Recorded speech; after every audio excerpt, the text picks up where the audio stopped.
webinar. David? Thank you, Mahalia. So my name is David Tan from AbbVie. I am co-leading the IQ Consortium Pediatric Working Group with Elizabeth Galela from PMS.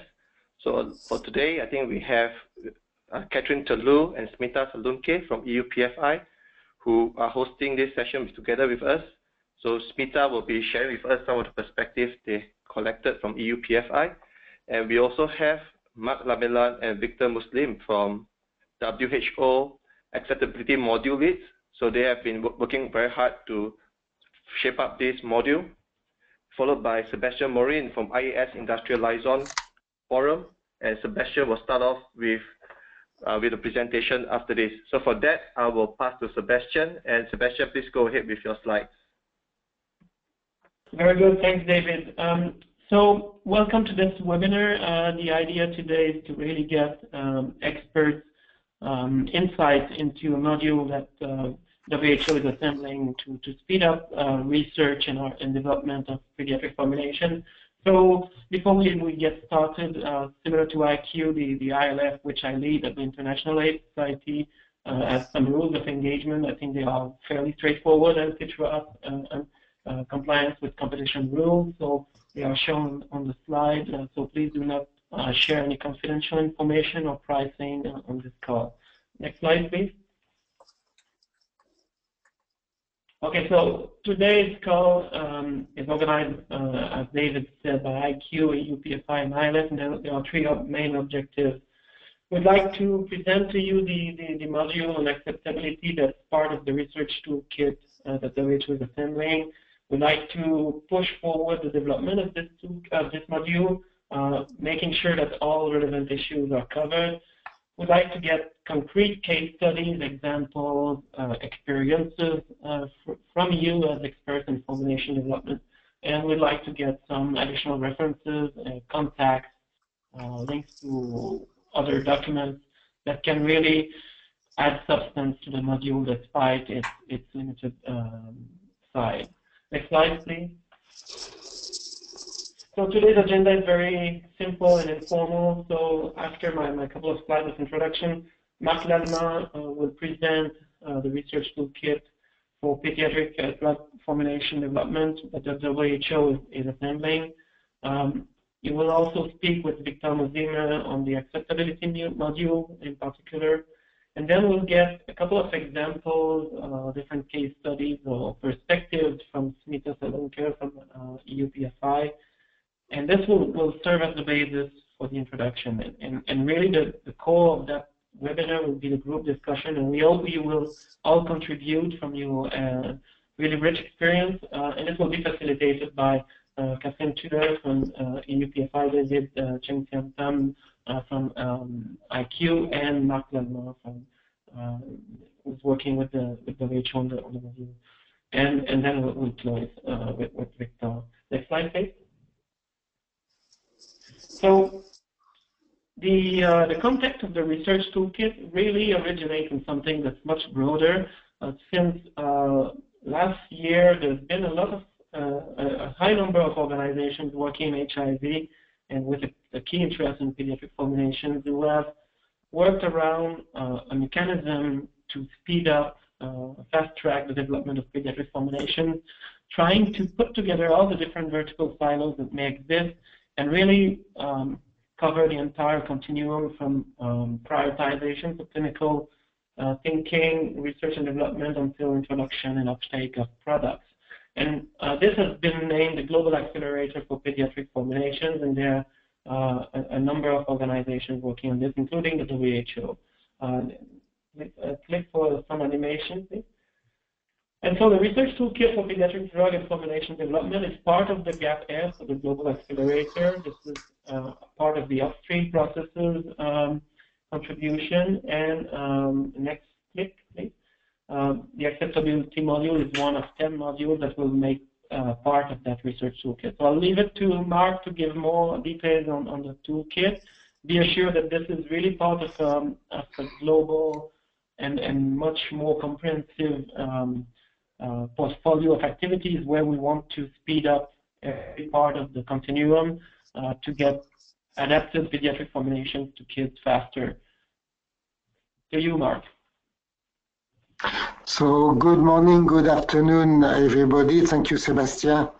So you see here in this slide the objectives of this module, of this toolkit. Actually, it is to contribute to a faster, more efficient, more focused development of pediatric formulations.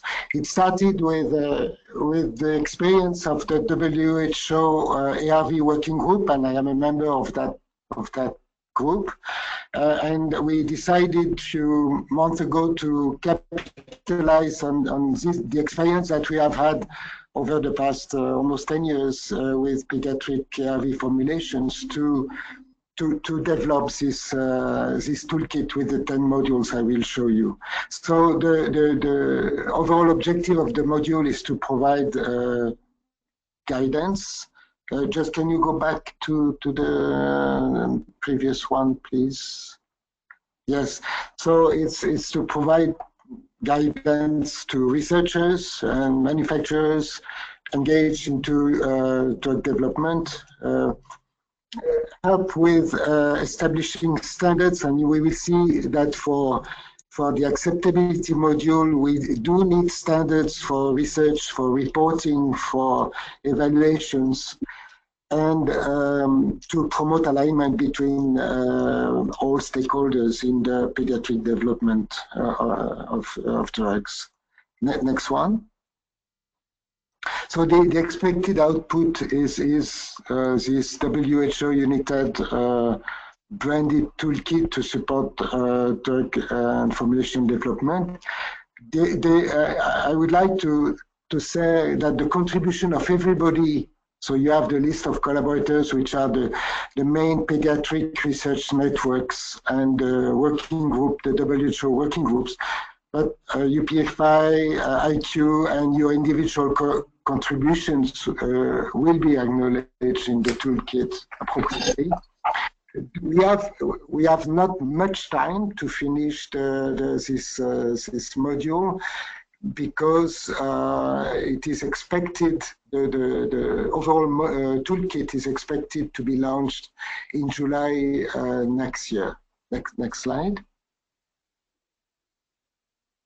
Thank you. So here you have the modules, PK studies, modeling, PK modeling, the design of clinical trials, special population, pregnant women, co-infected people, community and engagement,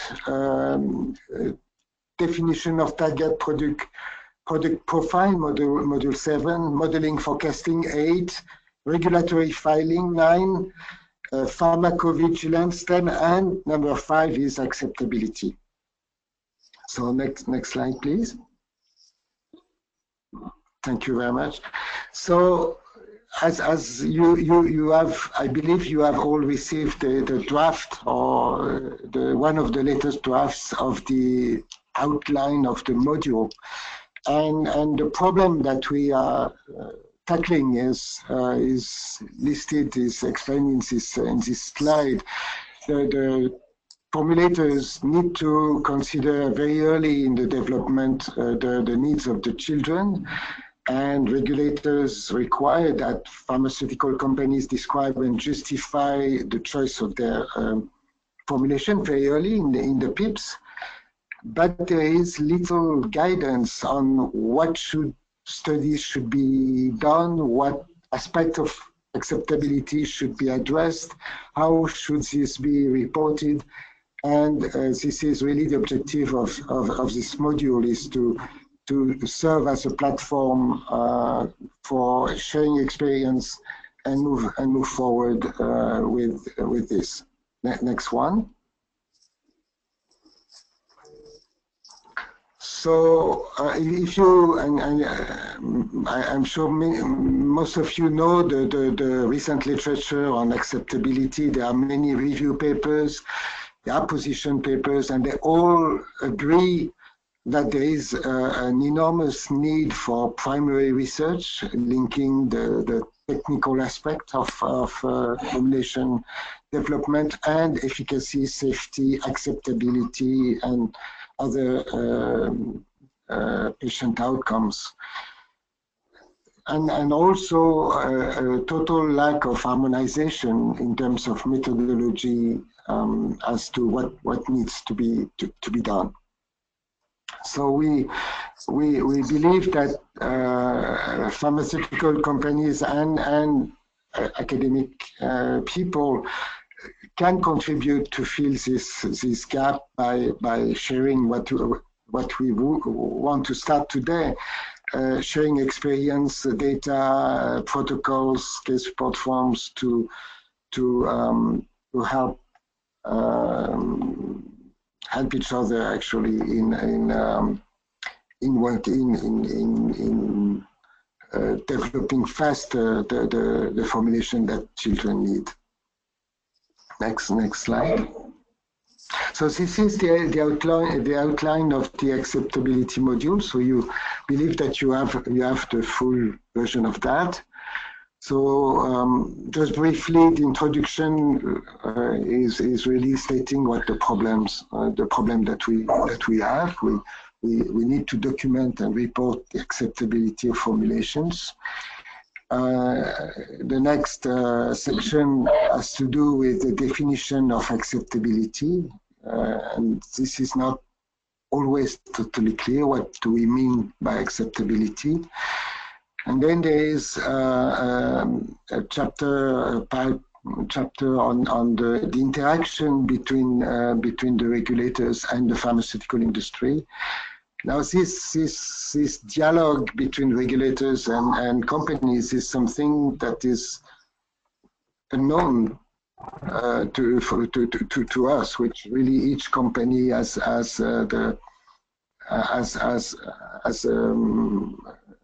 dialogue around the PIP, around the studies, and so it will be very useful to share some general lessons learned in this for this part.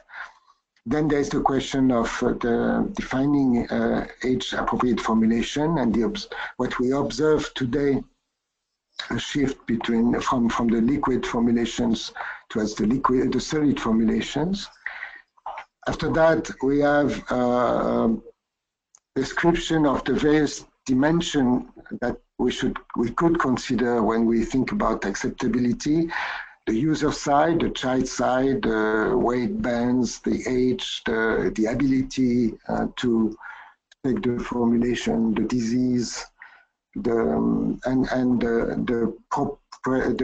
specific qualities of the medicinal product, not only the taste and swallowability, but many other aspects of the formulation which need to be thought about when we speak about acceptability.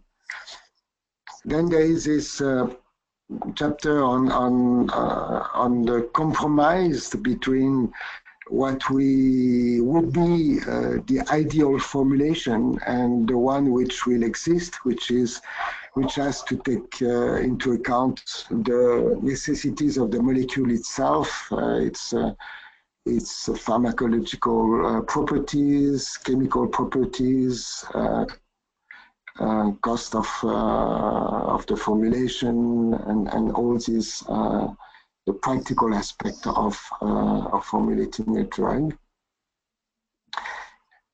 A very important chapter, number 7, has to do with the assessment of acceptability. When does this happen? In the planning stage, the PIP, or during the clinical development, the first study where the drug is used in children, the dose finding study, and after the product is on the market also.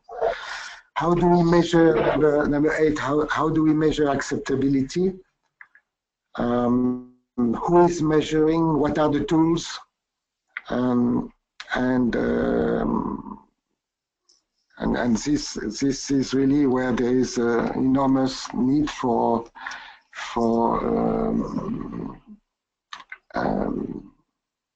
making sure that there is good, how do you say that? A predictable way of an accepted way of doing these measurements. And then the two other sections have to do with what are the problems and how can we resolve these problems. So I am done with the description of the module, the way it is structured now. Next slide.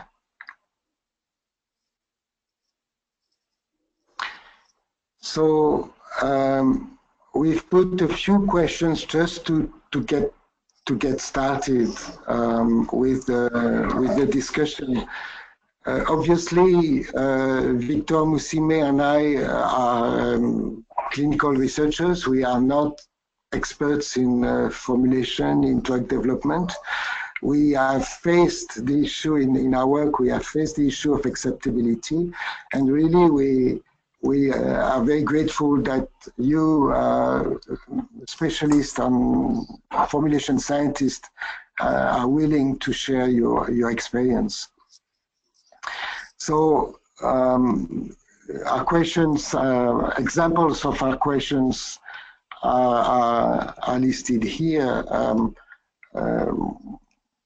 What kind of interactions regulators and pharmaceutical company have when they need to develop their formulation? What experience with seeking scientific advice from regulators? What if regulators published anonymized information on the various components of acceptability of the different dosage form? How do we say that a product is acceptable? Can we standardize, that's the word I was looking for, standardization. Should we always assess all components of acceptability? When and how? And what about the protocols? What statistical considerations, ethical considerations, feasibility issues? So these are a few examples of the questions we have for you. And of course, they are actually in the draft outline of the module. There are questions which are inserted in many parts of the module, so that we will be grateful if we can contribute answers, examples, personal experience, or to tell us where to go to find what is needed for the completion of the module. Next one. Mm-hmm. So I will leave the field to Smita, who will discuss some examples. Thanks, Mark. Yeah. And so this is Smita from EUP5 here. As most of you may be aware that EUP5 is a consortium of pharmaceutical industry, academic, hospital, and EMA has an observer in it. We get together to discuss and scope the issues in pediatric formulations, and we have one work stream on the age-appropriate formulations, discussing such issues on the acceptability assessment as well. As you might be aware that we organize this annual conferences where the case studies are presented from the regulators and the industry, and we have some case studies which were presented on the acceptability assessment. So what I've done here is I've looked into all the past EUP5 conferences and digged out some case studies just to highlight the need of the acceptability studies, and just to stimulate the discussion here on the research toolkit and the acceptability model. So this is the first example, which was presented at the 4th EUP5 by Caroline Le-Barbier. And this is on the hard capsules, which was adapted from the adult formulation for the treatment of hypercholesterolemia, and it was for 8 to 17 years, but potentially from 6 years. It was a long-term treatment, and the issue that was discussed in this was the acceptability of the large capsules for younger age group and potentially from 6 years. And the discussion that took place here was on the applicant's intention to have a smaller size, if there is any other formulation that they're considering for this, concerns related to the opening of capsules, and if there is any effect of the food. But the main important or the point that would be relevant for us was the acceptability studies. So are there any acceptability studies there in it, and that need to be, the conclusion was that the studies need to be done in the clinical trial. Okay, next slide, please. So then the next example that was presented by Caroline was on the powder for oral suspension, which was new pediatric form developed again, and chewable tablets adapted from adult form. And again, it was for the treatment of hyperphosphatemia in CKD. It was for 1 to 17 years and long-term treatment. Issue was not much information apart from the general strategy was provided, and on the lower strength, more information was needed on that. And the discussion was that the agreement on the age appropriateness, so that were okay, but in terms of the conclusion, the acceptability for the powder for oral suspension was to be studied in the clinical trial. So that was the need that was assessed. And then the other one was the powder for the oral suspension and the film-coated tablet, which was adapted from the adult form, and it was for the treatment of multi-drug resistant tuberculosis, which was 0 to 18 years, and it was for long-term treatment. And in both this case and both this formulation, the issue that was discussed was acceptability and composition. And the discussion was on the tablets, especially to clarify the acceptability, and the conclusion was that the acceptability of the tablets and the oral suspension be performed, be assessed. So that was in 2012, and then the other one, which was on 6th EUP5 conference, where Siri Wong, and I think so she's in the attendance as well, and she can add some to there, is she presented the gaps or the data that is still missing on the acceptability of the formulations by the age group. So she quoted few examples and the references where the acceptability studies were performed on the different sizes of the tablet and the different age group. So here I've listed few references which were presented in her slide. Next slide, please. And then And yeah, she also highlighted that the acceptability data from the pediatric clinical trials is needed. Standard compliance data is of limited value, and indication of the acceptability in children as early as possible is needed. There was no assessment tool available, so she highlighted different assessment tools available and presented a case study on the mucoadhesive buccal tablets, which is same formulation as adult, and it was for the treatment of herpes, short treatment for patients of 10 to 17 years old. And in this case, the acceptability and palatability was the issue because it was buccal tablets which were asked to keep 6 hours attached to the gum. So the acceptability include the palatability will be studied in the CT. That was informed. And then these are the few gaps that we retrieved from the literature. So as you look into the references, which is from the success of the pediatric regulations after 5 years, it highlights that the acceptability and palatability of the formulations proposed in children is an issue in 50% of the proposed pharmaceutical forms. So, and it was informed in this as well that the FDA is working on the proposal to develop a validated approach to assessing the acceptability and suitability of formulations in children, and that the PEDCO formulation working group may also be involved in this project as a part of the pediatric cluster. But I don't know if there is any update on this.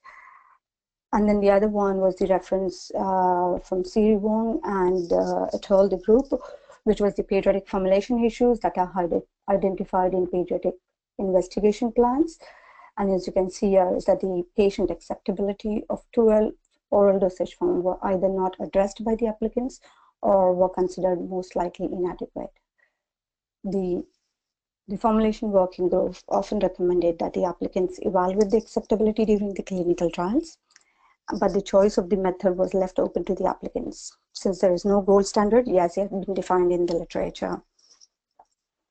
Next slide, please. And then the recent 10-year report of the pediatric regulation. This was also presented at the recent EUP5 conference by Sandrine Chiappini from EMA. And she kind of summarized that the age-appropriate forms and formulations, out of that, 40% of the agreed papers include a specific measure to develop an age-appropriate formulation. 10% included a request for the specific administration device, and 20% only of agreed papers included a specific measure for acceptability and palatability testing. Next slide, please. This is something which I have, the recommendation which I have curated from the thesis by Diana Van Riet, and she kind of highlighted that the companies are frequently requested to propose the child acceptability studies in PIP, but the companies are left to decide on the choice of the method and the justification of his choice. And then this is the list of the justification that she provided as an example, which could be given for the acceptability, justification which should be provided for or considered for the acceptability assessment. I won't go into the details, but I believe these slides will be shared with you. And then there are the list of the other references. There are many more which I can provide you on the available of request. And as we discuss this further and populate the acceptability module further, I can provide with more references. But this is just a snapshot of few references that are available on the acceptability assessment and the acceptability of different dosage forms. Okay, so this was just to highlight and stimulate the discussion and provide some examples on the acceptability need. I now hand it over to Mark to open up the discussion further. Thank you very much, Smita, for these slides. So maybe we forgot to explain that there are many ways to discuss. There is the possibility to ask questions in writing. Also, of course, to use your microphone, to mute your microphone. And I believe, Smita, maybe you can explain to us also that we plan to put out a questionnaire or a survey to make sure that we capture the experience and the comments of everybody. Yes, Mark. I think so. It would be difficult to, in this limited time, it would be difficult to discuss everything and accommodate each and every question or the comments. So what would be useful is to have a survey or a follow-on survey or a platform where we will share the link with the attendees, and you can provide your further comments, or if you have any other questions related to it, please feel free to share that. But we will share the link. Yes, Mark. Thank you. So maybe somebody wants to start asking questions to whoever, to Catherine, to David, to the experts.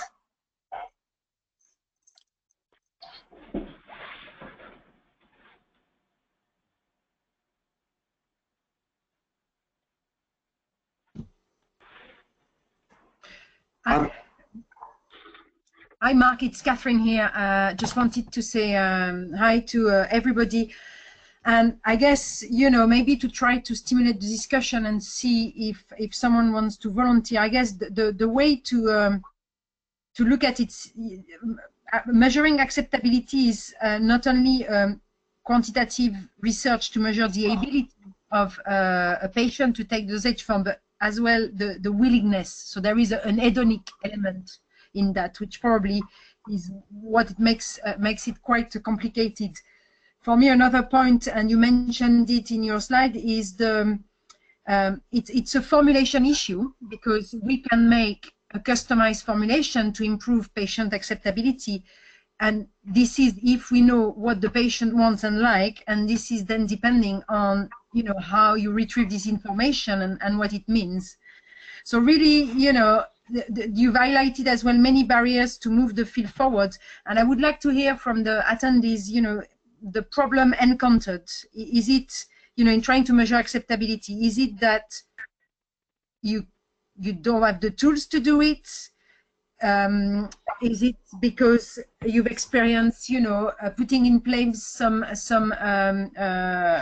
output measures that were not successful, or is it the problem envisaged to measure this acceptability? So when to do the study?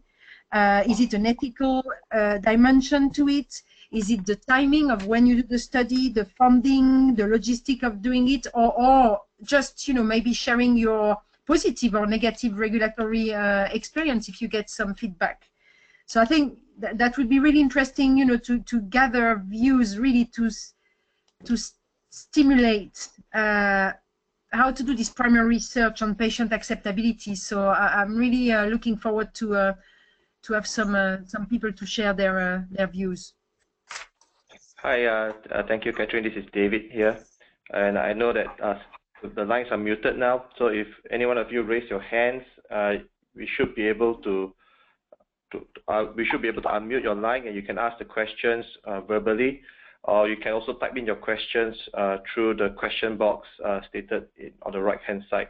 And I see that Fang Liu from EUPFI has started some question over here. So to the group, and Fang's question is, by EMA definition, palatability is included in acceptability.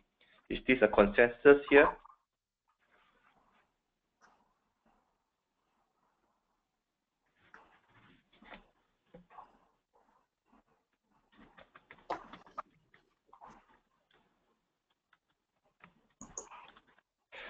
So maybe I'll say that we are still, I mean, David here again, I'll say that we are still building the consensus. I don't think we have reached anything yet.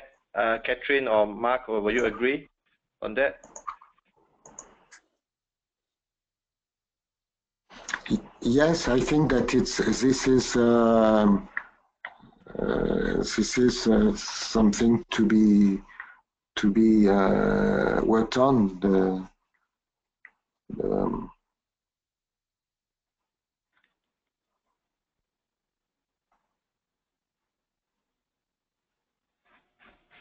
It's Catherine here. I think palatability has got to be included in acceptability, because for lots of dosage form, that's going to be the primary barrier to acceptability. We all agree that it's not only that, certainly not, but I think, yes, palatability is included in acceptability, and this is the definition that is promoted by EMEA representative, if I'm not wrong. Yeah, that's correct. So I see some hands raised, and I will start off with David Catherine.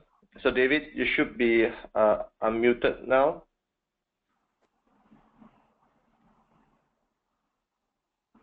Can you speak, David? Yeah, I can. So just a point on the palatability side of things. One of the issues that we maybe need to discuss is the regulations, or the perceived regulations in various territories, as to what we can and cannot do in terms of assessing palatability outside of the clinical trial. So there seems to be confusion in different territories as to what the regulators do and do not allow, and certainly that's something that inhibits people doing those palatability studies early if they believe that they are not allowed to do them. My understanding is that certainly in the UK we are allowed to do them as sensory studies. I think that some of my colleagues in the US believe that isn't the case, but certainly there needs clarity around what is and is not allowed in terms of doing those palatability studies, because obviously the time to really do a palatability assessment is during the formulation development, and to make sure you've got a palatable formulation before you go to a clinical trial where you can confirm it. So just a point to add to the discussion. Thank you. Yep. Thank you, David. And we have Bob Turnick from Lilly who raised a question. Mark, can you discuss more about the intersection of the TPP module in the toolkit and the acceptability module with respect to Chapter 6 in the acceptability module on compromise? I would very much like to do that, but the thing is that I don't have in front of me. I should have prepared that the TPP module, and this question is very good because yes, of course, the TPP defines in part what is expected from the new formulation in terms of acceptability. You are right.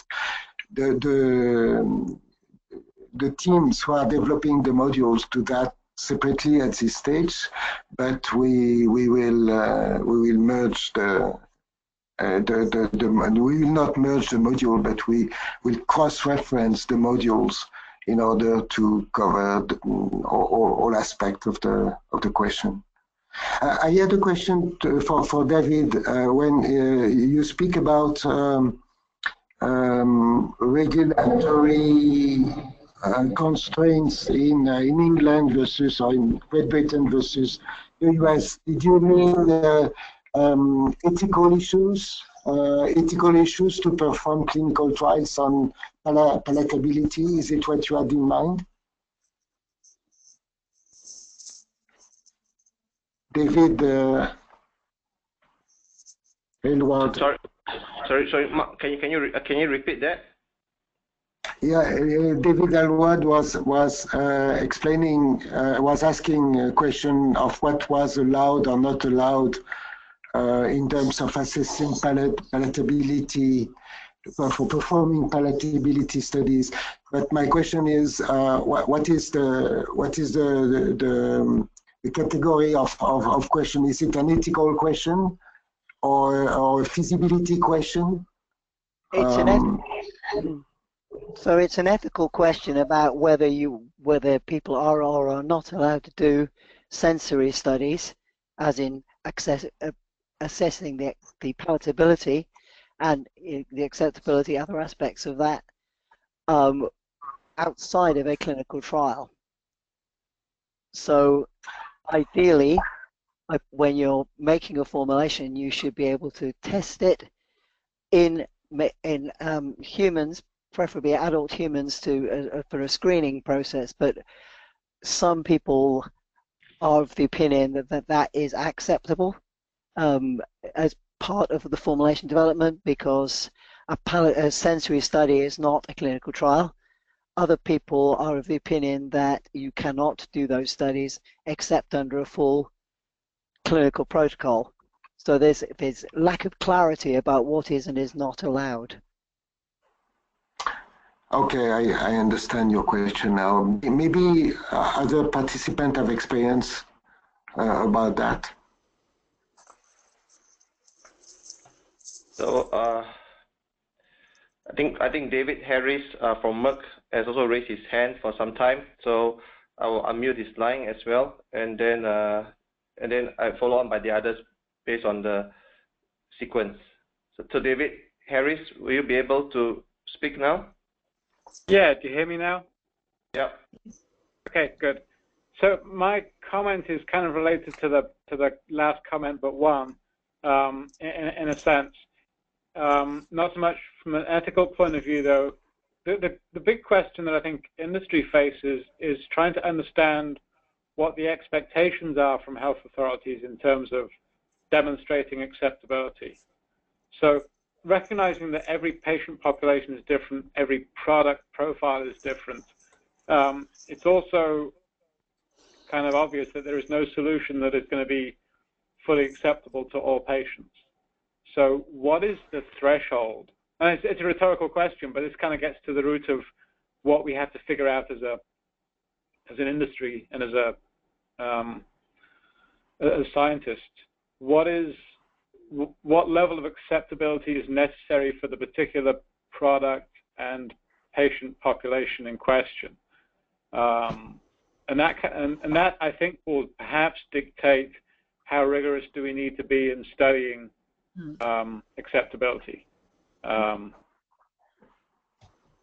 I guess we don't, as an industry, have a great deal of experience of having done these studies and filed these studies and gained health authority feedback on acceptability, whether from FDA or from EMA. So I think that, at least from my perspective, I'm with Merck MSD. My perspective and I think my company's perspective is that lack of understanding of what exactly we need to deliver in terms of acceptability is one of the big questions and challenges. Thank you. Thank you, David.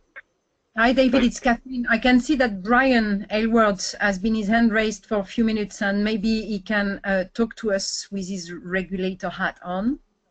Okay, sounds good. So, Brian, can you speak now? I have unmuted your line. Thank you very much indeed, David. Yeah, no, I think there are 2 points there which are raised. One was, I think the first point from the first David, would sensory studies be considered clinical trials? And from a clinical trials perspective, you're right, David. Different member states might have different views about whether that's a clinical trial or not. I've been trying to find the decision tree document in the questions and answer guidance on clinical trials to go and work out exactly how we might in Ireland come across that. But in terms of how we in the formulation working group would like to see that, I think what you've described is a very pragmatic approach. Using adult taste panels to go and determine the overall palatability of a medicine, so that at least you are going forward into clinical trials with something that is likely to be accepted by the pediatric populations in which it is being used. So therefore, yes, you have a preliminary assessment of palatability in adult taste panels, trained panels, but then that is confirmed within the particular pediatric cohorts. As regards the second point of how acceptable is acceptable, that's something that we don't really know at the moment. There hasn't been any good consensus on first of all, how to define acceptability that is can be applied across, well, not even across different products, but just across different member states and different regulatory authorities.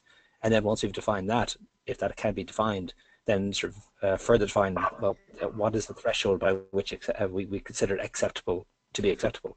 I think this is part of the reason that I'm very glad that this group has been reformulated, and I'm delighted to see that many of the participants who were in Maryland last year are also part of this particular group and involved in this initiative, because it follows on from the work that was done in that group. I'll stop here. All right, thank you, Brian. Thanks, Brian. So I think I'll mute Andrea Gilpin now. I think Andrea would like to share with us some examples of mini tabs. Andrea, can you, I think you should be able to speak now.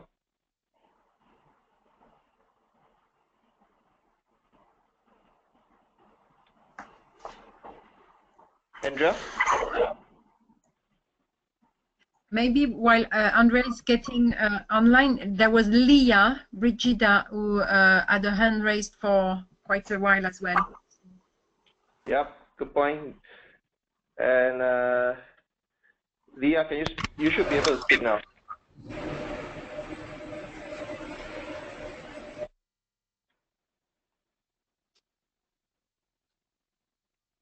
Leah? Hi, I think I had my hand raised by accident. I'm sorry. Okay. Okay. So do we have Andrea then now? Hello, can everybody hear me? Yep. Okay, perfect. Perhaps this is a bit more specific than the group is talking to, but we are working with Dr. Jörg Breitkrutz in Dusseldorf. He has done a clinical study on mini tabs, and we are bringing him over to Canada so that he can speak to our pediatricians and our pharmacists to at least discuss the acceptability of mini tabs in the pediatric population. We're expecting to do that in the month of May. So as I said, it's a very specific example, but at least we're going to try to get feedback from a specific formulation type. And then because we are a nonprofit neutral organization with our regulatory authority, our goal is to not only invite them, but then begin the discussion with them to see how they would be interested in regulating it, or what barriers they would see to regulating such a formulation. Okay, thank you, Andrea. And I see Stuart Charlton from Bristol Myers Squibb has also a question to raise. And Stuart, I've unmuted your line. You should be able to speak now. Hi, David. Thanks. Yeah, just reiterating some of the comments earlier on and just taking them a little bit further. So, from a formulation perspective and what is acceptable, you know, we've talked about whether or not there's any benchmarks or, you know, any standards that can be drawn across the sort of development across all the age groups, and also tying into the timing of what you do and when. I mean, certainly we've relied on adult taste panels for getting an early read on palatability. But that's, as we all know, that's only part of the challenge, especially when you're at high doses and you start having larger dosage forms. Generally, going into pediatrics, you want to try and get a close to commercial formulation from the very start, because recruiting pediatrics onto clinical studies is such a challenge. You don't want to have to then, you know, repeat additional studies just to do acceptability work because you've had to change a formulation because you've not been able to test your first version before you've gone into pediatrics. So I don't have the answer to that, but that's, you know, one of the things to throw out as part of that whole discussion. But leading on to the comments about whether or not there can be some sort of general benchmark of what size tablets and what's considered generally acceptable from the agencies, I think would be very, very beneficial. I mean, I accept that different patient age groups, different indications rather, you know, different patient populations are more motivated than others. You can bring into the equation training on swallowing, but I still wonder whether the agencies might be able to give us some sort of standard. I think it was interesting that the draft EMA document that came out a few years ago included some sentences on what size tablets would be acceptable for certain age ranges, but when that guidance was finalized, that text was taken out. And I know a lot of people still use the draft as a reference, but it makes me wonder, is the agency trying to move away from over-committing to giving any clear guidance? However, if they take big steps back, it's going to make it so much harder for us all to try and find some common ground that will enable us to move forward faster. All right, thanks. Thanks, Stuart. And I see Brian Elwood from FWG probably has some questions, some answers to some of your questions. Brian, can you pass them back to you? Yes, thank you. I will speak slower. I got a private note saying that I was a little bit unintelligible the last time. I think that might be my baseline, of course, but never mind. Yes, one of the comments that we often receive is that the reflection paper document was probably more helpful than the final guidance document. For part of the reason for that is, as you suggested, that in that original reflection paper there had been a bit more detail on what tablet sizes might be considered acceptable. I don't actually know why that text was taken out. It was before my time, but I do know who was involved, so therefore I can ask and try and feedback after this meeting.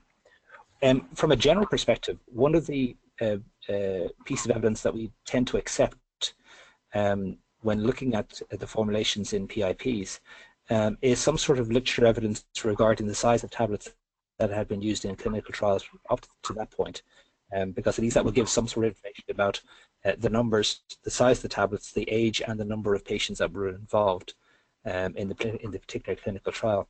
And that sort of information will give us a bit more comfort in when we're looking at a PIP to suggest that the tablet size or the capsule size you're suggesting could be acceptable in the population that you're proposing.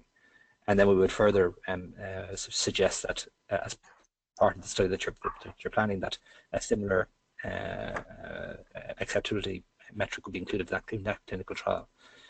So I think that would be the best advice I would give at this time, that literature evidence that has been used in the past to go and show that a particular tablet or capsule size has been acceptable in that particular population, and that the population was large enough to be generalizable to the general population.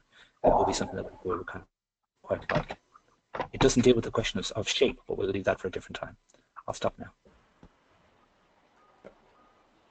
Okay, thank you, Brian. And I see that Karen has some points to share as well. So Karen, your line is unmuted now. Thank you. Hi, Karen Thompson from Merck. In the original, I guess, the reflection paper where they did provide, I guess, the inputs of the persons that contributed to that, their thoughts on appropriate sizes. The real drawback with that was that there wasn't any data associated with the cutoffs for the various sizes across the age groups. And I know that there are some teams, specifically in IQ as well as in others, that they're trying to actually get real data in pediatric patients or in pediatrics in general about the ability to swallow certain sizes, but to put a size limit without any data is not a very much of a guidance either. I will say that even with the publications that are out about acceptability of various numbers of mini tablets or whatever in pediatric patients, we are still drawn to try to do additional work, specifically around caregivers' comfort level in administering these things, which I think is also part of the equation, especially for younger pediatric populations.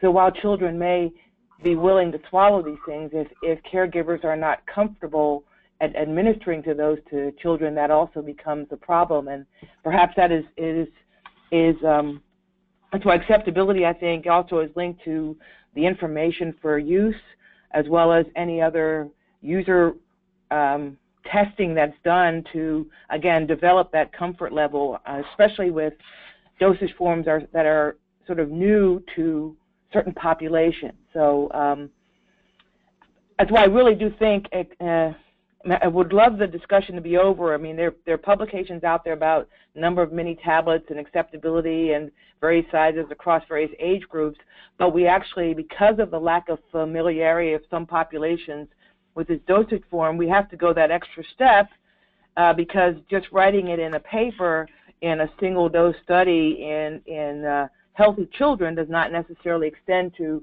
the population that you're particularly studying with the treatment that you're giving. So I think acceptability and palatability is something we're going to be evaluating and building data on as programs progress.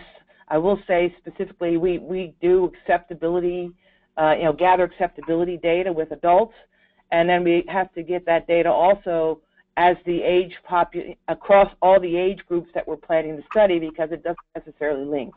And part of that is, in adult space is a little bit different.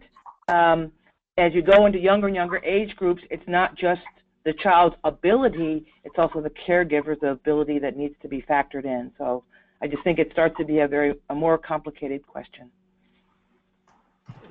All right. Thank you, Karen. And I'll pass it on to Trupti Dixit from Takeda. And Trupti, your line is unmuted now.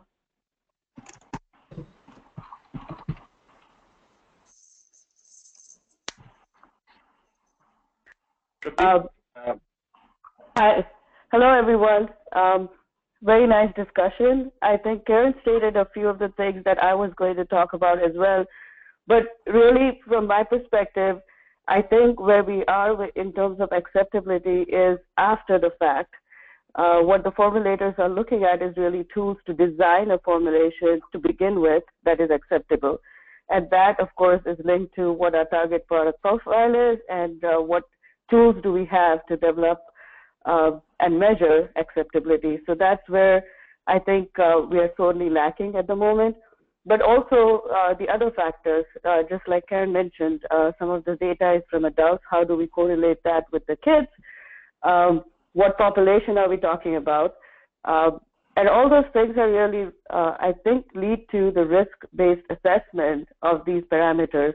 And that's where it becomes specific to a particular dosage form and a particular indication and a particular disease population. So at least where we are right now, it seems very difficult to have a prescribed path for all kinds of pediatric formulation development.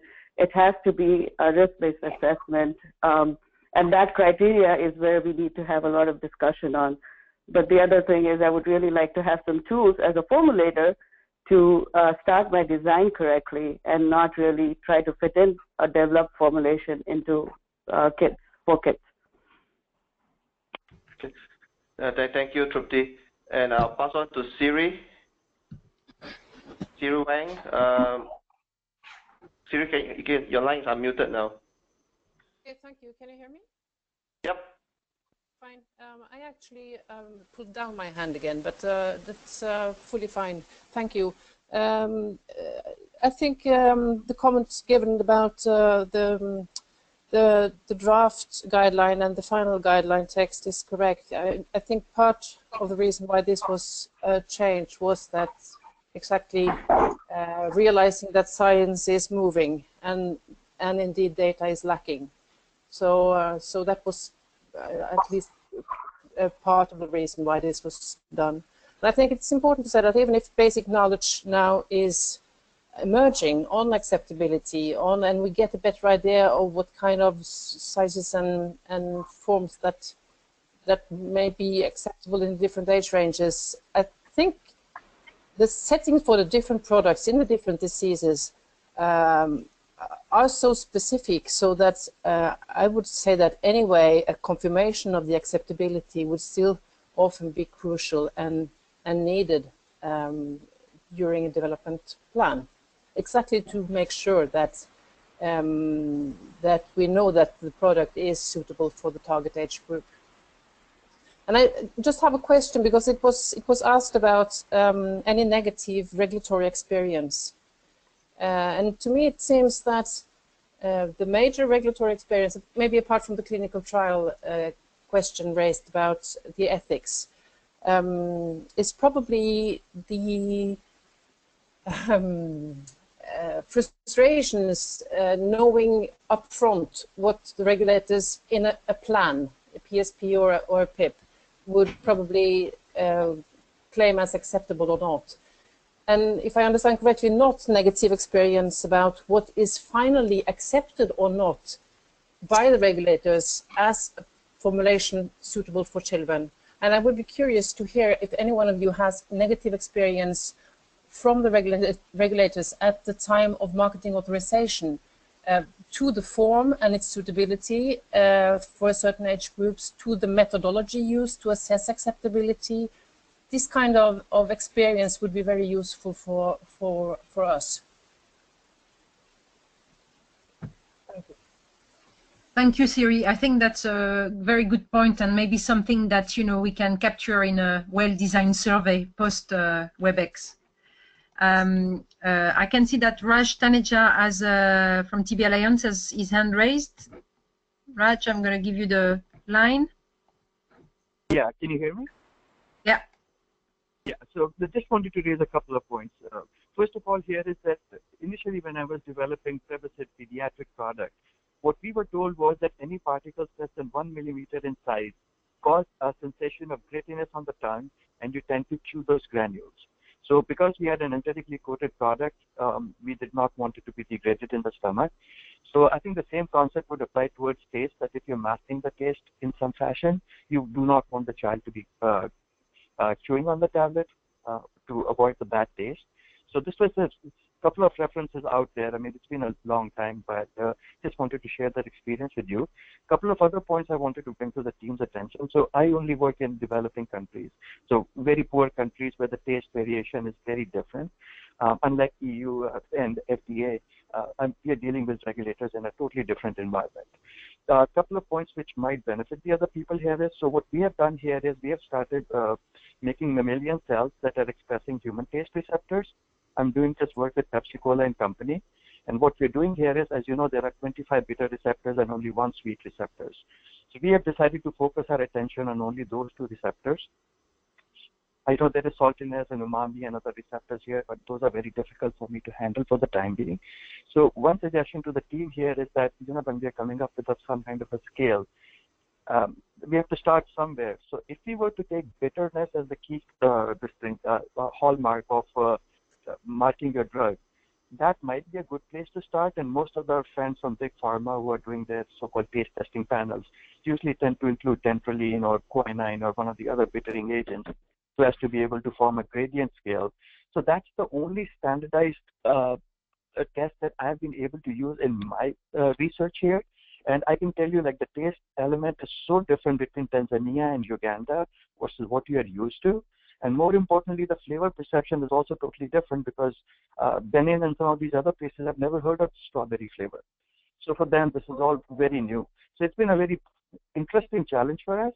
But I just wanted to share these few experiences with you. And I think within the next 1 year or so, we should be able to publish on our work with Pepsi-Cola and company. These mammalian cells are behaving pretty nicely. And they do tend to be somewhat on the standardized size. I've tested 25 drugs so far, and so far they are behaving very well. Thank you. Thank you, Raj. I think it's very true, but I think acceptability has to be encompassing much more attribute of the dosage form, and although we've got tools, and there are other tools as well that work really well to anticipate bitterness or aversiveness of drugs, we still have to have an organic view of acceptability of dosage form. I can see that Bob has his hand raised. So Bob Ternick. Yeah. Yeah. Can you hear me, Catherine? Yes. Okay. Great. And so I wanted to kind of bring the conversation back a little bit to some of the objectives of the webinar, or at least the first one, and that is reflecting on the kind of the structure and the content of the module itself. And a lot of the conversation that we've been having is around the challenges, right, that we are all pretty familiar with and that we've discussed over time. But from my perspective, I think that the structure of the module that is being proposed now, it looks pretty good. I think the 10 sections, right, that Mark and others have proposed as part of the guideline or as part of the toolkit around the acceptability module, I think it covers the topic. So I just wanted to put that out there and see if anybody had any thoughts that maybe it wasn't, or there were some key sections or things that might be missing in that. I guess then the other question I have, or as I'm listening, I'm thinking, so we've got a June or July 2018 deadline for the toolkit, comprehensive of all those modules.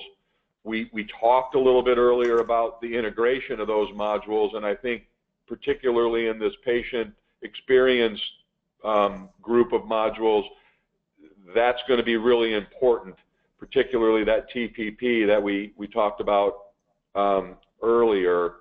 And I'm wondering what happens after mid-2018. Do we have the opportunity as more information becomes available, as some of the foundational work that we're hoping to execute against, whether it's through the EU PFI over in Liverpool, or if the IQ can begin to create some foundational data, what's the forward-looking plan for this document as far as revisions and including other information? Because the gaps that we have, I think it's going to be very difficult for this group to put a definitive guidance out there, you know, for regulators and developers. So I'll stop there. Thanks, Catherine.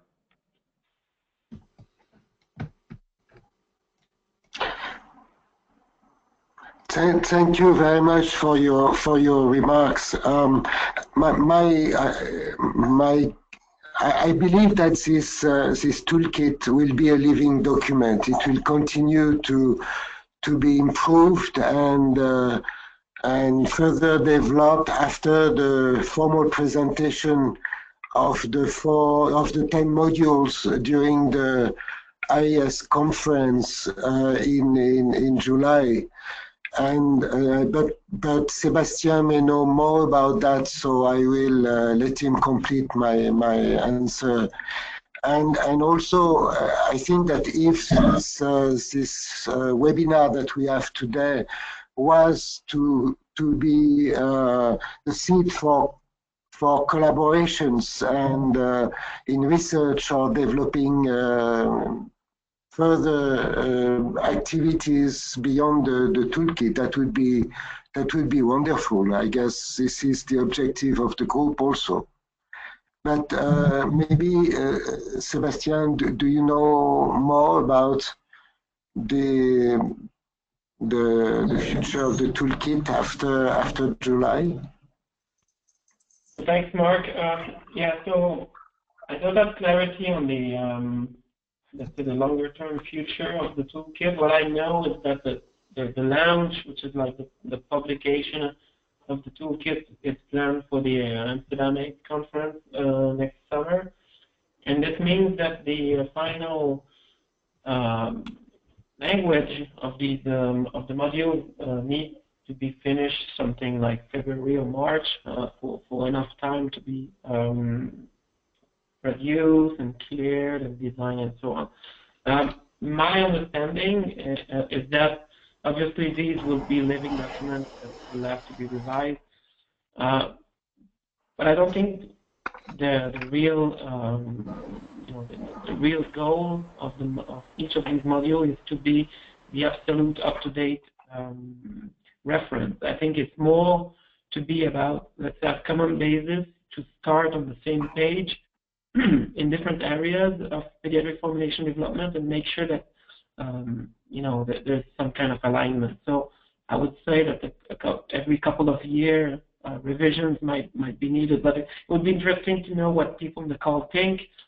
If they think, for example, the acceptability module may need to evolve more frequently or not, or some sense of what the feeling can be, and then we can relay that to the WHO.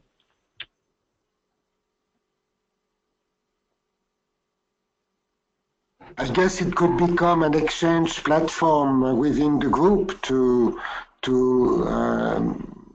give access to more information as this information is being generated.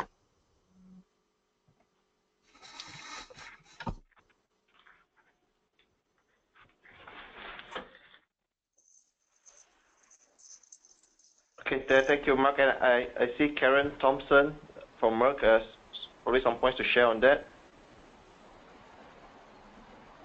So Karen, back to you. Thank you. Hi, this is Karen Thompson. I just wanted to get back to Bob's point, because I do think that in the time that we have to get this sort of guidance out there, I don't think we're going to have a definitive answer. I think that there's still a lot of unknowns. So I do think that we could agree perhaps to the guidance as it stands does provide a lot of background information, but I do think that we need to gather more data around as new products are coming forward for review, how the acceptability tools are being used and how successful that they are, and perhaps agree to have that particular metric, if you will, as a work in progress, to periodically review that to update the tool, because I don't think we're going to be able to answer it in a definitive fashion with the group that's here today. I just don't think we have enough data.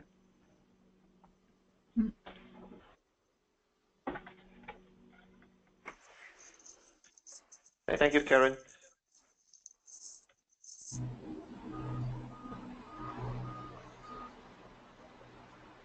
And I see Sherry Scott has a point to share. So Sherry, your line is unmuted now.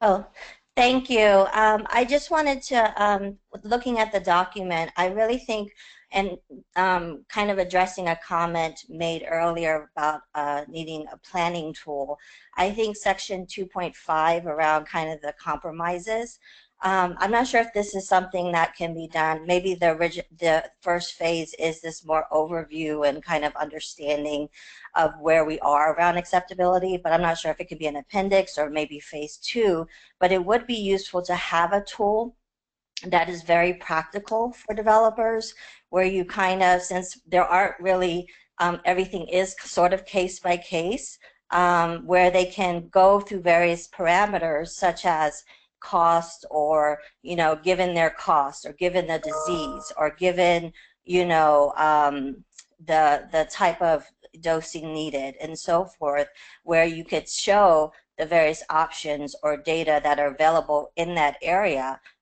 so that they can stepwise go through and determine, at least based on what is available, where they could potentially make, you know, what would be the best decisions. Because I think some of it is not having, in a very clear manner, the options outlined. I think it's all very, it's very here and there. So I think if we can come up with a very practical planning tool that developers can use, that can look at costs and say, these formulations, if you have a low, but you know, if this product is going to be very low cost and so forth, you don't want to choose a formulation that's going to be super expensive. So these are the types of formulations that would better work, or something like that. So just like in all of these different areas, potentially having a little bit of clearer kind of in one place, where they can really just kind of go step by step and then make decisions based on that. So I think that would be really, really helpful. Thank you so much. This is Sebastian. That's very interesting. Maybe a follow-up question on your comment. So the Global Accelerator and Pediatric ARV Working Group are mostly, let's say the starting point is HIV and diseases that affect kids primarily in low and middle income countries. So trying to find commonalities in the challenges that are faced and let's say common solutions. Now for the acceptability module, this is part of the research toolkit, which also starts from the HIV standpoint, but which may have a broader scope. So what's the sense of what are the thoughts around that for the people in the call? Is it that you think, oh well, if this is global and not or focus on low and middle income countries, or even more narrowly focus on HIV, does it change the picture? Does it change the criteria? Does it change the outline of the module and the, let's say, the different weight of the different parts of that module?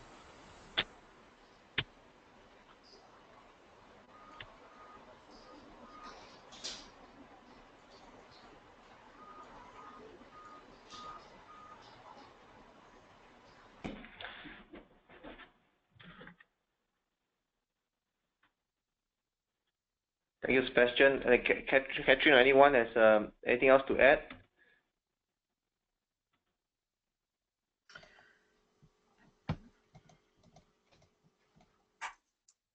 I think, I mean, I agree with Karen that the most concrete way forward is to try to gather what people have done and what they've obtained, and try to assess that in terms of methodology as a starting point, and then we can, you know, broaden the scope of what we are doing. But at this stage, it's very difficult to see the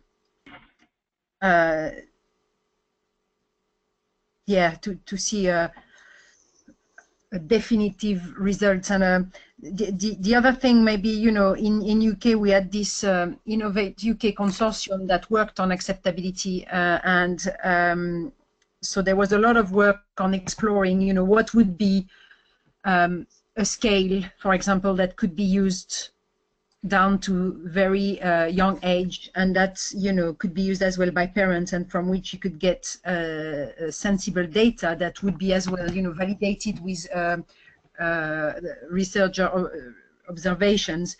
So there's going to be a body of work that's going to be available very soon, and I think this could be I mean, a starting point for discussion within the subgroup, you know, that's gonna lead the work forward. But I really think that this work started on not necessarily recent experiences in pediatric development. So I think refocusing the debate on what has been done recently, what has been successful, what worked, didn't work, would probably be the best way forward.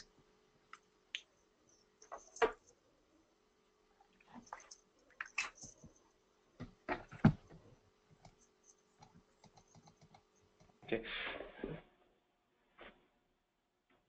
So another point to share is that I know in the past IQ side we did a survey on our end with our industry members. I'm not sure whether Beth is still on the line. Beth, you want to elaborate on that? Some of the work that we did to look at the PIP and the PSP that different member companies have looked at?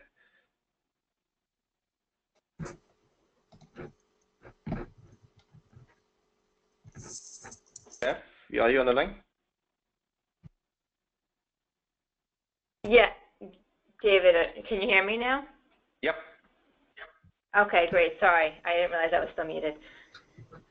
Yes, we did. We have a survey that had been put out through IQ, and I did speak with Juliet Gao, who was leading this survey along with the UPFI representatives. And at this time, I guess from what I understand, the survey results are being all assessed and consolidated, put into a format which hopefully we'll be able to see all of that data in, unfortunately, not until the first quarter of 2018. At this time, we do have a lot of questions. All of the questions I've kind of put together so that we could take a look at them and, you know, kind of highlighted the ones that are related to acceptability. So I think this is something that, at a minimum, we can take a look at the questions that have been put out there. I'm not sure exactly how many companies had responded off the top of my head, but I think you know, it's definitely something that we will be able to leverage that information, you know, as soon as it's made available to the public or to us. And Thank you, Beth. I'm just, I don't know if the questions were very specific when it came to acceptability. I'm sorry, can you repeat that? You broke up a little bit. I'm not sure how specific the questions were on acceptability. So, yeah, so if you give me 1 second, some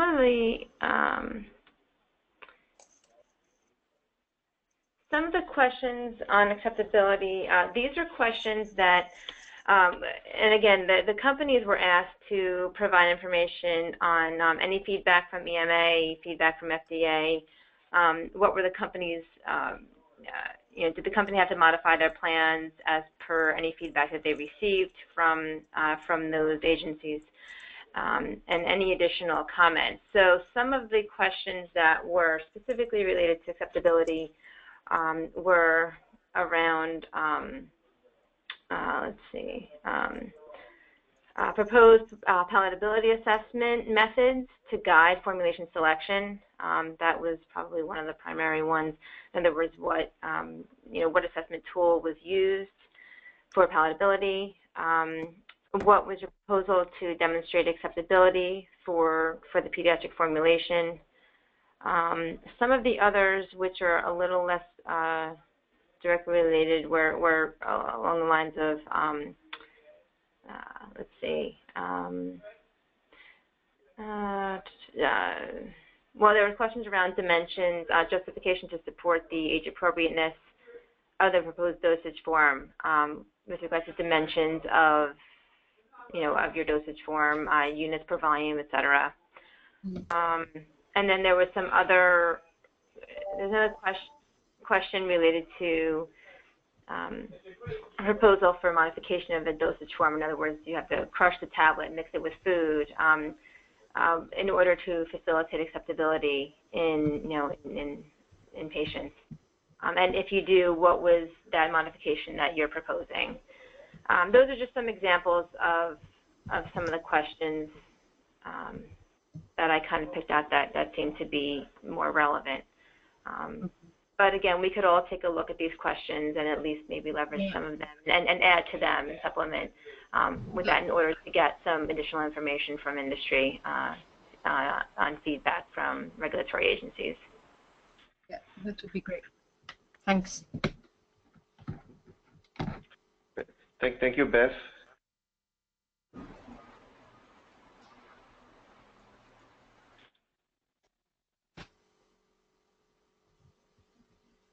Yep. So I think Bob probably has some points to share on that survey. So Bob, I've unmuted your line. You want to share your thoughts? Yeah, I would just, I know Beth, I just wanted to build on what Beth said. I think we had 7 companies from IQ respond to the survey, and I think there were 29 total separate responses. I'm not sure that all of those were related specifically to small molecule, where acceptability, palatability, I guess, if, as an attribute. I think it also covered some biologicals, maybe that you know, where needle gauge or injection volume or viscosity, pain on injection may have been an attribute as well. So I don't know that all of that would be directly applicable here, but I think, you know, hopefully we can glean some information from that related to this specific module. Yeah. Yeah, thank you.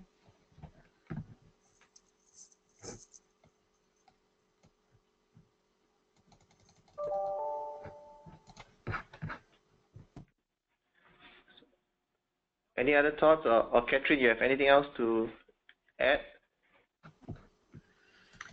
Not at this stage.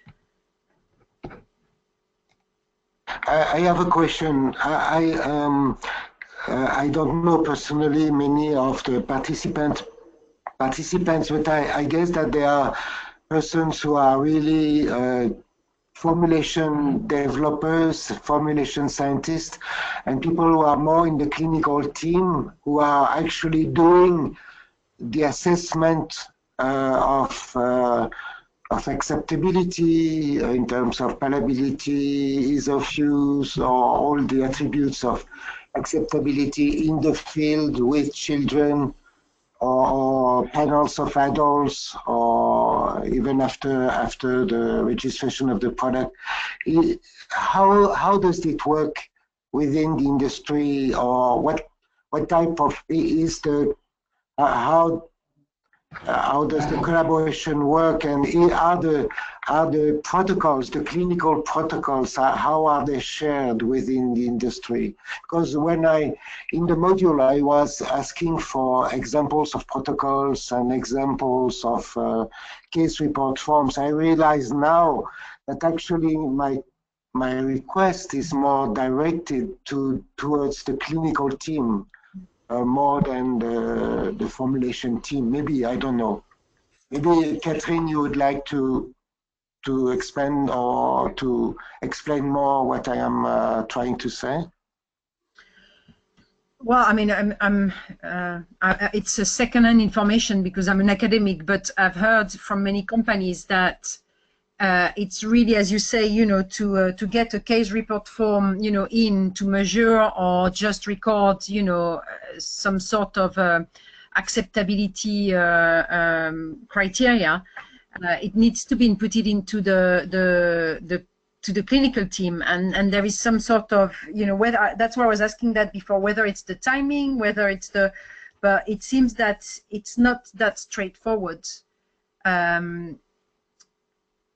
So that the clinical protocol is developed somehow, and probably it doesn't apply to all company, but independently then, you know, how to record some clinical assessment of the formulation itself. So I don't know if someone wants to comment on that aspect. I can see that David Clapham's got his hand raised. So comment. Perhaps I can comment on that from at least one company's point of view, that certainly there are 2 parts to the assessment of acceptability. There's the preclinical assessment, so that will be done by the formulation scientists in some way, shape, or form. And then there will be collaboration between the clinical scientists and the formulation scientists as to what questions need to be asked in the clinical study. Then that collaboration will happen. The right questions will go into the clinical protocol. Maybe there'll be even a sensory type protocol in the clinical study, or it might be analyzing anecdotal information that comes back. So it's a collaboration thing between formulation scientists and clinical scientists, but the formulation scientists often need to formulate what the acceptability questions are in advance. Thank you, David. I think David Tan here from AbbVie. I think from our end as well, we work very closely with our clinical colleagues, and we do provide a lot of consultation for developing of the protocol, and especially on the assessment side. I'll pass on to Karen from Merck to elaborate on her points on this. So Karen, your lines are muted. Yeah, so in terms of the acceptability, that the development of those protocols is a collaboration with clinical and our health literacy group, as well as our marketing colleagues.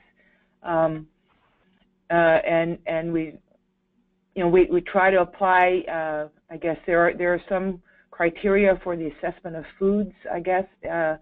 What is it called? The ISM or something like that. There's another standard which includes, I guess, the happy or sad face, depending on the age group that's being studied. And we also working with our groups from the information for use side to assure that the guidance on how to apply or to utilize the medication is also a part of that overall assessment. So it's got several levels to it, more than palatability, having to do with acceptability, having to do with usability as well.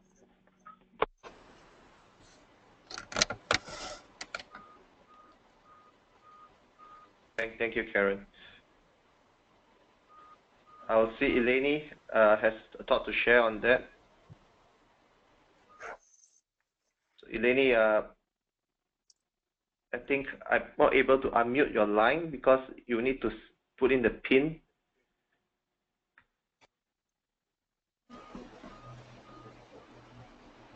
Eleni, are you able to lock in the PIN right now?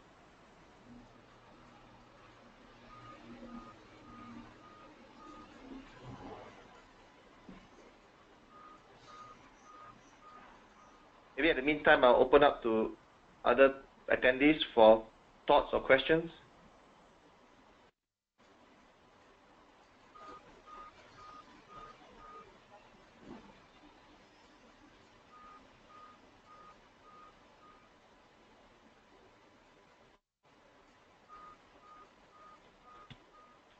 David, this is Sebastian.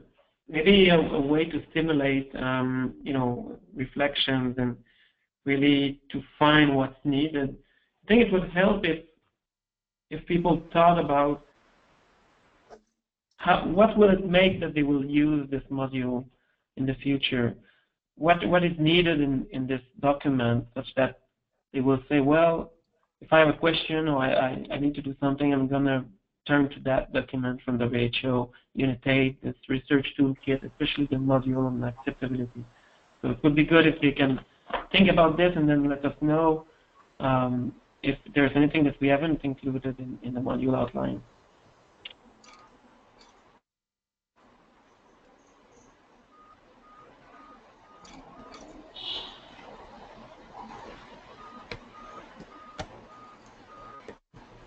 Thank you, Sebastian. So I'll see if you have any thoughts from the line.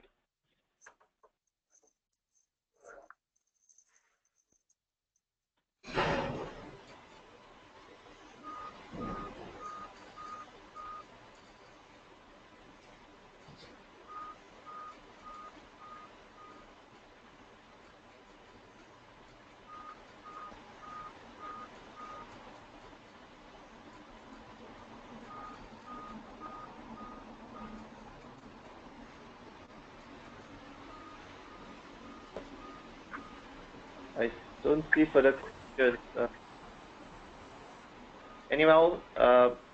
Catherine, Smita, Beth, or Mark, Victor, or Sebastian, anything else to add from your side?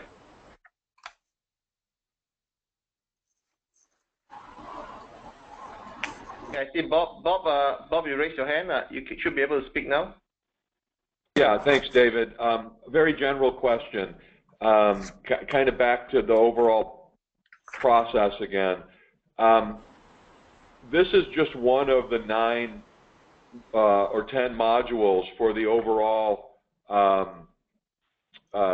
tool that's being developed, and I'm wondering how are various stakeholders, and I guess specifically in the pharma industry, how are they connected or contributing to the other modules, the other, I guess, 9 modules that are out there? So obviously we're only familiar with what's going on with this one module on acceptability. I'm just curious to know how that's working across the other modules.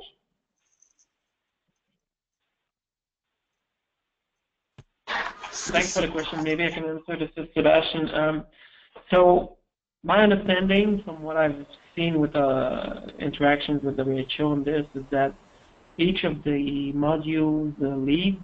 So in that case, for accessibility, for example, this is Mark and Victor, is responsible for the approach they take to develop the module. So some will maybe do one-on-ones with industry. Some may rely more on literature only, on clinicians only, or a blend.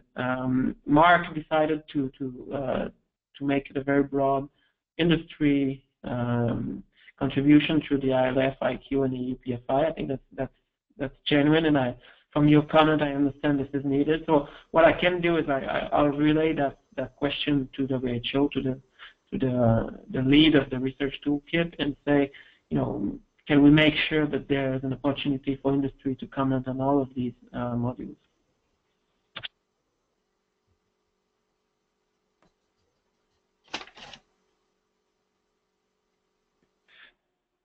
Thank you, Sebastian.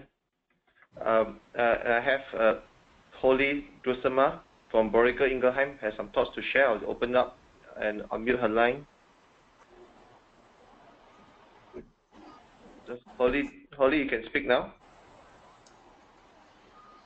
Boehringer Ingelheim Pharmaceuticals, and I'm more in non-clinical drug safety. But at Boehringer, we rely on our formulation scientists to look a lot at the forms. But non-clinical drug safety, of course, evaluates the excipients, and we all work as a team within our project teams, along with our team member medicine, to come up with the best form, which of course often is limited by the interactions of the API. We also at Boehringer have what we call a non-clinical pediatric expert group, which oversees all pediatric formulations that come through the company, and we review the PIPs and the PSPs to make sure everything is consistent from project to project. I know from the formulation colleagues, we often, look at the literature to see what's actually out there to help guide us as to what limitations we have, for example, with tablet size or mini tabs versus sprinkles. And we've actually put together an SOP to use within our company to help guide the formulation chemists and the team member medicine, as well as what excipients to use from a non-clinical formulation. So I'm coming in a little bit late and from a different perspective than I think a lot of participants are here. And I was just curious as to excipient safety and where that actually is in all of these modules, and whether industry is having some type of comment into that section. And I know Smita and I have interacted in the past via the American College of Toxicology, where I sit on council, and she's actually presented at our meeting because this topic is of interest to the American College of Toxicology. So I'm kind of offering that as some place that we can get a non-clinical perspective engaged with this group if they consider it necessary.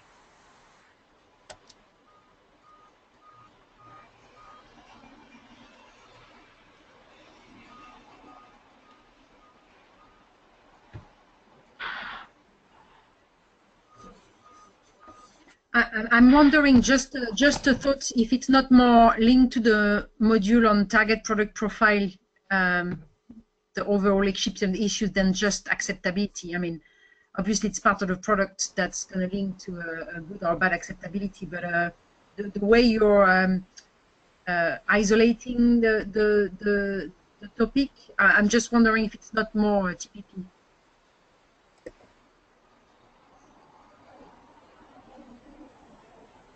Yeah, Polly, you can proceed to speak. Yeah, that certainly may be the case. I'm not familiar with the TPP module, so I can't speak to that. Perhaps Smita has more experience in that, and she can actually speak to that. I don't know if she's still available to talk, but certainly the form affects the excipients, which affects the safety. So, and that's part of the acceptability to me, but it sounds like this acceptability module is more acceptability to the patient and the caregiver. So perhaps I'm misunderstanding. Maybe Mark, this is Smita here.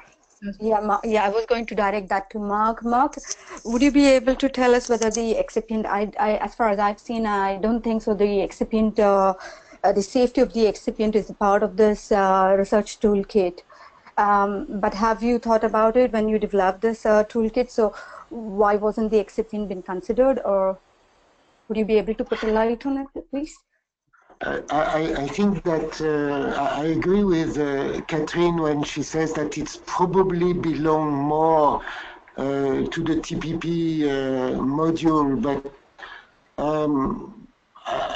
we thought that we did not include this in the acceptability because it was something which was how do you say that, assessed very separately from the acceptability of the target group, the children. But I don't know. Maybe we should develop a paragraph or more on this issue of the safety, tolerability, I mean the specifics of the excipients, and then refer to the TPP, because this is usually partly defined in the TPP, where you decide exactly what type of formulation you are going to have. Yeah. Mm-hmm. It's a good question, difficult question. Yeah.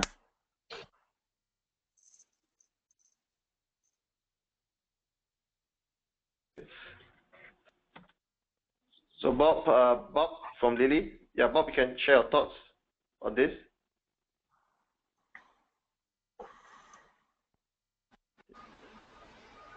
Bob, I have unmuted your line. Oh, sorry. Can you hear me now? Yep. Yeah, I had myself muted on the phone. I had raised my hand right as Catherine was speaking, and I was going to say pretty much the same thing that she said, and then Mark, I think, reiterated, and that is, to me, it's a great question. To me, this is that intersection between the target product profile and those other, I guess what I would call maybe the more traditional elements of product performance and acceptability that we talk about: dose uniformity, safety, composition. You know, whereas this acceptability module seems to be a lot more focused on the patient acceptability piece, which is fine. I think we just need to be very clear in the ultimate document, kind of what the scope is between the various sections, and but we need to make sure that those other elements around formulation, design, I guess, if you will, are addressed, because they're just as important as the kind of the patient acceptability piece, and in many instances maybe even more so, right? If it comes down to the choice of excipients or other product performance attributes. And if I may add, Bob, I think the issue that was discussed before as well on the price, on the cost, is probably more part of the TPP as well than just strictly acceptability. Yeah, and that's an interesting comment, Catherine. I agree, and I'd be a little interested to know from other industry perspectives how does cost ultimately play into our decisions. Now, I'm really talking about from an innovator standpoint with regard to the decision-making process.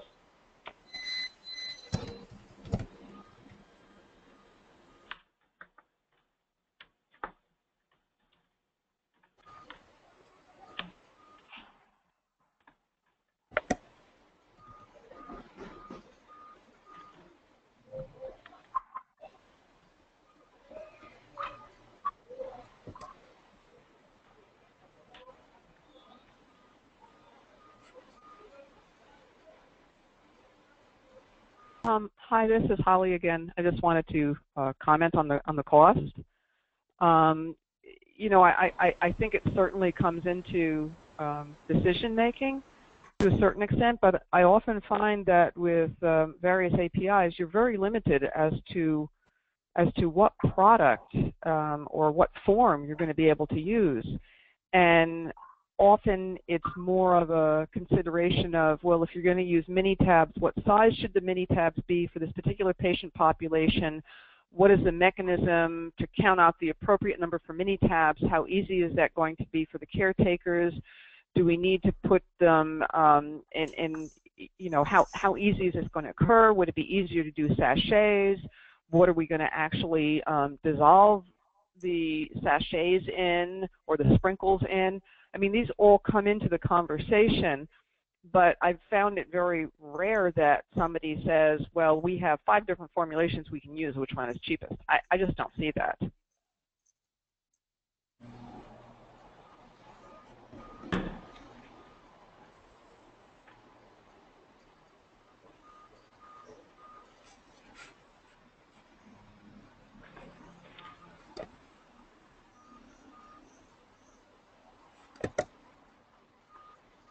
Okay, thank you, Holly.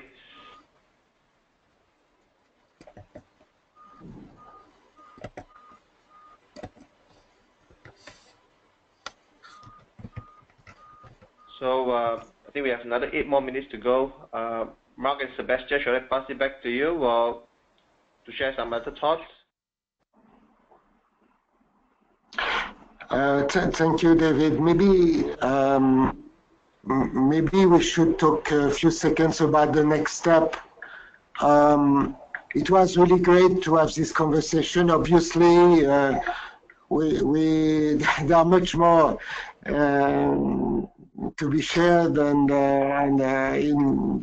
what we can do in 2 hours. So we are going to follow up on emails and also on with the survey. We will be very grateful if you can really maybe reach out to your colleagues who may have different or access to different information or have a different view of the issue of acceptability, to share with us examples. Again, you know, bits of tools that you use to assess the acceptability, and yeah, stories, successful stories or complicated stories, so that we can illustrate the module with your contribution. And also, of course, all the comments on the outline and the way it is structured and what could be better explained would be very, very helpful.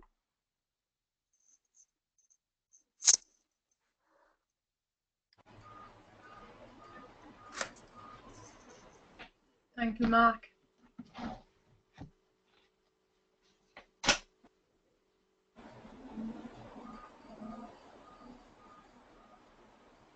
So, Mark, do you want to go through the last slide, or does Victor want to wrap it up? For the last slide, I see the contact detail, and so we are going. Again, I think this is the last slide, right? Yeah. The contact details. So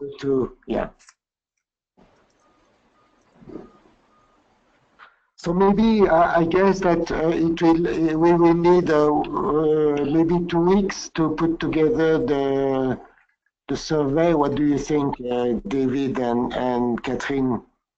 That might be a bit tight. We've got a big internal meeting next week, and so I think maybe we can discuss that offline. But to try to get it out before Christmas would be a good target. Excellent. So yes, we will. I agree with Catherine as well. The timeline is slightly challenging. I think from our end as well, Elizabeth Galela and myself will work with you on the survey, and let's discuss offline on that.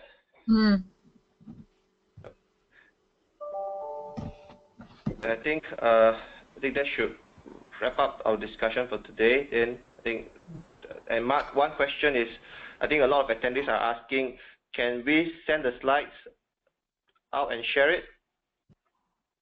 Absolutely. The slides that we have here, absolutely, yes.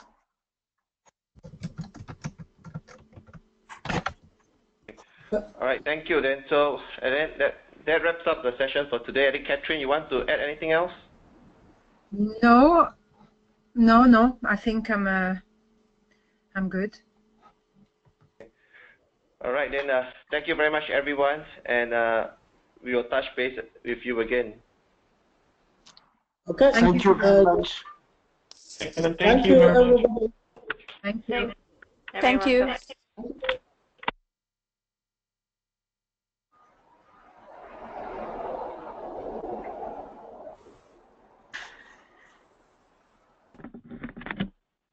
So, Mahalia, thank you for your help in setting this up. And I mean, so if we will reach out to you again to work with you. And if you have any thoughts, please let us know. Absolutely. Thank you, David. Yeah. David, this is Victor. Just a few thank you remarks. Thank you so much for setting it up, and everybody for all the email discussions. I think it was great. I think Mark and I really appreciate it. Thank you for your time and for bringing everybody together. We really appreciate it. Thank you, Victor. From the IQ side. Thank you very much for giving us the opportunity to give this presentation and get feedback on the module. So, yeah. Sorry, this is Smita. Yeah, same here. I wanted to say thank you very much for giving us this opportunity and commenting on this module. Thank you. And David, it might be useful to have probably a call before we start putting in the questionnaires. Or what I could do is, I've taken the notes from today's calls, and I can put in some questions to kick off the, and then we can all populate the questions for the survey. What do you think? How do you want to proceed with this development of the survey? That's a good idea. So, Smita, do you have a platform that you plan to use survey on?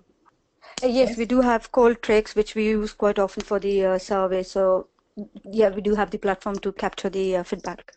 That sounds good. I think what happens is that it will be good for Elizabeth, Kalela, myself, and you and folks from EUPFI or others to join in a separate telcon. When will be a good time to do that? Will it be after your December meeting, or you want to do it end of this week? That would be useful, yeah. Maybe after the December meeting, if we can, please. Okay, that'll be good. And then, Bev and I will set up something on your calendar. Anybody else we should invite for the meeting? I think so we could. On our side, it was Alicia who was involved in the in the survey, but I think she's not.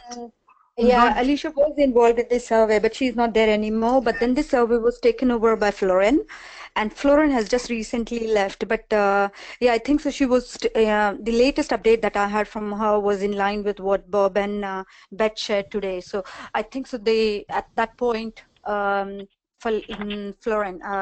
she went off at that point, and after that there is not much update. So if you want, we can still ask. If you want to ask anything or have the update, we can still ask Beth and Florin about it. Okay. All right. Sounds good then. So I'll set up a meeting after the first week of December, and let's touch base again. Thank you very much, everyone. Appreciate this discussion. Thank you very much, David and Catherine, and everybody. Thank you so much. Speakers. Bye-bye. Just one more comment to the speakers. I wanted to let you all know that I have